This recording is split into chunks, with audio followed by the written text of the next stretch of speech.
আসসালামু আলাইকুম বন্ধুরা, সকলে কেমন আছেন? আশা করি সকলে ভালো আছেন। আমি খুবই গুরুত্বপূর্ণ একটা বিষয় নিয়ে আপনাদের সামনে উপস্থিত হয়েছি যে একটা গরু বলতে কয় শতাংশ ঘাসের দরকার হয়, কি জাতের ঘাস বুনলে সবচেয়ে ভালো হয় আমাদের বাংলাদেশের আবহাওয়া অনুযায়ী।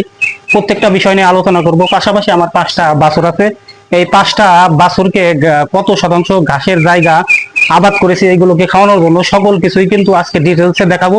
আর একটা গুরুত্বপূর্ণ বিষয় বলবো যে ইউটিউবে দেখা যায় ঘাসের কাটিং বিক্রি করা হয় বিভিন্ন জাতের নাম নিয়ে, অজানা, জার্মান অথবা গুয়াতেমালা, এই সকল যে জাত নিয়ে 2 নাম্বারই করা হয় সেটা নিয়েও আপনাদের সামনে কথা বলবো। আমিও একটা জায়গায় থেকে ঠকেছিলাম, সেই বিষয় নিয়ে কথা বলবো।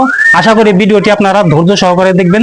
চলুন আমার ঘাসের ক্ষেতে সরাসরি চলে যাই। বন্ধুরা, আমি আজকে আমার ঘাসের ক্ষেতে নিয়ে এসেছি আপনাদেরকে। আমার 5টা গরুর জন্য কয় শতাংশ ঘাস আমি আবাদ করেছি আপনাদেরকে জানাবো, আর আপনারাও একটা ধারণা পাবেন যে এক একটা গরুর জন্য কত শতাংশ জায়গা ঘাস থাকলে আপনারা ভালো মতো খাওয়াইতে পারবেন। আমার এইখানে জমি আছে 15 শতাংশ, এটা আমার জায়গা না, আমি বছর চুক্তি হিসেবে নিয়ে নিয়েছি আপনার 7,000 টাকা। 15 শতাংশ জায়গায় আমার ভালো একটা ঘাসের কিন্তু আবাদ হয়েছে। আমি 2বার খাওয়াইছি, আবার কিন্তু কাটার জো হয়ে গেছে। যত ঘন বৃষ্টি হবে তত কিন্তু এই ঘাসটা নষ্ট হয়ে যাবে। পাকসন ঘাস, এটা আমাদের গরুতে ভালো খায়। আর একটা আছে স্মার্ট নেপিয়ার, সেটা কিন্তু একটু কম খায়, সেটা ডান্ডিগুলো অনেক শক্ত, এর জন্য আমরা পাকসনটা এখানে আবাদ করি, নেপিয়ার ঘাসটা আবাদ করি না। আর আমার এইখানে আছে 10 শতাংশ জায়গা, বর্তমানে এখান থেকে আমি ঘাস কেটে খাওয়াছি। এখানে আমি ওই ভুট্টা, যে ভুট্টা আমরা ভুট্টা ঘাস বলি, এটা হচ্ছে জাম্বো ঘাস, বিসি 2 কেজি বিসি আমি এখানে 10 শতাংশ জায়গায় ছড়াইছিলাম। তাতে মোটামুটি আমি 2-3 কাঠা খাওয়াইছি। এই কাঠাই পরে হয়তো আর হবে না, এরপরে আমি এখানে আবার পাকসন ঘাসের কাটিং লাগাই দিব। এখন আপনাদেরকে বলি, আমার 5টা গরু বাছুরের জন্য আমার 25 শতাংশ জায়গা কিন্তু একদম ভালোভাবে চলতেছে। আপনারা যখন গরু পালার চিন্তা করবেন, যদি 2টা পালেন তাহলে অন্তত পক্ষে 10-15 শতাংশ জায়গা নির্ধারণ করে নেবেন, তাও 2 পাটে। আমার এইখানে ঘাস খাওয়ার পরে আমি কিন্তু আবার এটা ধরবো, এটা যখন ধরবো এখানে কিন্তু আবার ঘাস হয়ে যাবে। এই যে ঘাস কিন্তু ছোট ছোট দেখতে পাচ্ছেন, ওই দিক দিয়ে খাওয়ানোর পরে এই দিক দিয়ে হইতেছে, আবার এটা কাইটা খাওয়ার পরে আমি কিন্তু এখানে ধরবো, এটা হতে হতে আবার এইখানে কিন্তু হয়ে যাবে। এইভাবে করে অল্টারনেটিভ করে আপনার কিন্তু ঘাসের জায়গাটা নির্ধারণ করে নিতে হবে, তা না হলে কিন্তু আপনি ধরা খেয়ে যাবেন, ঘাসের সংকট হয়ে যাবে। আপনি একটা 25 শতাংশ যদি এক দাগের ভিতরে থাকে, তাহলে আপনাকে কিন্তু 2টা পাট করতে হবে। একটা পাট আপনার আগুন নামি করে লাগাইতে হবে। আগুন নামি করে লাগাইলে দেখা যাবে ওইখানেরটা যখন আপনি খাওয়াবেন, যেমন আমি খাওয়াচ্ছি, ওইটা এটা খাওয়ানোর পরে ওইটা খাওয়াবো, আবার ওইখানে খাওয়ানো শেষ হলে এখানে কিন্তু আবার ঘাসের ইয়াটা হয়ে যাবে। 15 দিন বা 1 মাসের ভিতর কিন্তু ঘাস আপনার ভালো জায়গা, উঁচু জায়গা হলে এবং সার এবং পানি ভালো মতো দিলে পারে দেখা যায় 15-20 দিনে কিন্তু আবার খাওয়ানোর উপযোগী হয়ে যায়। আর একটা বিষয় আপনাদেরকে বলি, আপনারা অনেকেই ইউটিউবে দেখতে পারবেন যে ঘাসের গরু বিক্রির মতো ঘাসের কাটিং বিক্রি হয়, এখানে কিন্তু জালিয়াতি আছে। আমি কিন্তু একটা জায়গায় ধোকা খাইছি, সেটা হইতেছে আমি অজানা হাইব্রিড, আমার কিছু জায়গা আছে একদম নিচু জায়গা, সেখানে সারা বছর পানি জমে থাকে, যেহেতু আমি ধানের আবাদ করি না, তাই ওইখানে আমি ইচ্ছা করলাম যে আমি পানিতে যে গাছটা জন্মে আমি সেই গাছটা লাগাবো।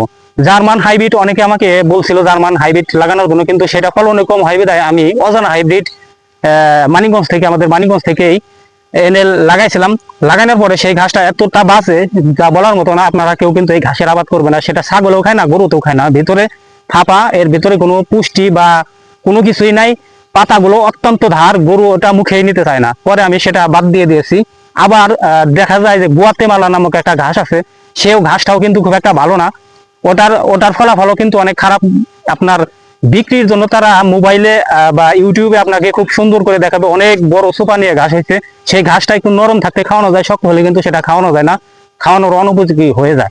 তাই আমাদের বাংলাদেশের যে আবহাওয়া, আমরা আমাদের মানিকগঞ্জ, আমরা যেখানে আমি আমাদের এই শিবলয় থানায় বেশিরভাগ আমরা নেপিয়ার না, আমরা এই পাকসন ঘাসটাই আবাদ করি। পাকসন ঘাসটা গরু খায় ভালো এবং এটা অনেক নরম, আর শক্ত হলেও কিন্তু খাওয়ানো যায়। কিন্তু স্মার্ট নেপিয়ার অনেক হয়, কিন্তু সেটা আবহাওয়ার সাথে ভালো ম্যাচিং করে, যেমন বৃষ্টি, অতিরিক্ত বৃষ্টি খরার সাথে একটু তাল মিলিয়ে চলতে পারে। কিন্তু পাকসন ঘাসটা কিন্তু খরার সময় একটু ভালো হয় পানি পনি দিলে, কিন্তু বেশি মাত্রায় বৃষ্টি হলে এটা আস্তে আস্তে হারাই যাবে। এখন যে ঘাসটা আছে এইটা মোটামুটি আর 2 কাঠা 1 কাঠা খাওয়ানোর পরে কিন্তু এটা আস্তে আস্তে হারিয়ে যাবে। হারিয়ে যাওয়ার পরে এখানে যে ঘাসটা হবে সেটা 25 শতাংশ বর্ষাকালে, সেটা হয়তো অল্প কিছু ঘাস, এক বলার কিছু ঘাস আমার এখান থেকে আসবে, আর পুরাপুরি আমাকে নির্ভর করতে হবে খড়ের উপরে। যেহেতু আমি খড় এবং ঘাস খাওয়াই, খড় তেমন একটা খাওয়ানো পেছে না, অল্প খড় কিছু কিনে রাখি, যেটা হয়তো বৃষ্টি বাদল নামলে বা কোথায় বেড়াইতে গেলে যাতে আমার পরিবারের লোকজন খাওয়াইতে পারে, এরকম করি। আর তা না হলে বর্ষাকাল বা এখনো আমি যখন ঘাসের কিছুটা সংকট হয়ে যায় তখন আমার গরুকে আমি কলা গাছ খাওয়াই, সেটা কাঁচা ঘাসের বিকল্প হিসাবে খাওয়াই, আপনারাও চেষ্টা করতে পারেন। আর আপনারা যারা ঘাস আবাদ করতে চাচ্ছেন, আপনার এলাকায় কি পরিমাণে জায়গা, মানে মাটির কন্ডিশন কিরকম, বেলে দোআঁশ না দোআঁশ, অথবা আপনার পানি বেজে মানে জমে থাকে কিনা, বৃষ্টিতে পানি জমে কিনা, এরকম যদি হয় পানিতে উপযোগী যে ঘাসটা হয় জার্মান হাইব্রিড সেটা লাগাবেন, তা না হলে পাকসন অথবা স্মার্ট নেপিয়ার, এর বাইরে যাবেন না। অথবা যারা ঘাস আছে সেগুলো আবাদ করতে পারবেন, কিন্তু গুয়াতেমালা বা বিদেশে অনেক আরো ঘাস দেখায় ইউটিউবে, সেইগুলো কিনে কিন্তু লাগাইতে যাবেন না, ধরা খাইবেন।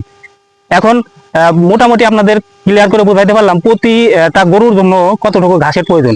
আপনার কমসে কম একটা গরুর জন্য 5 থেকে 6 শতাংশ জায়গা, ভালো জায়গা নির্ধারণ করে রাখতেন, সেটা দুই পাটে রাখলে এক পাট খাওয়ানোর পরে আরেক পাট খাওয়াইতে পারবেন। আমার কিন্তু 3-4টা বা 4-5টা ছিল যখন আমার গরু বেশি ছিল, এখন যেহেতু নাই আমি 2 পাটি করেছি, এই 2 পাট ঘাসেই কিন্তু হয়ে যাচ্ছে, যেহেতু আমি পাশাপাশি কলা গাছও খাওয়াই।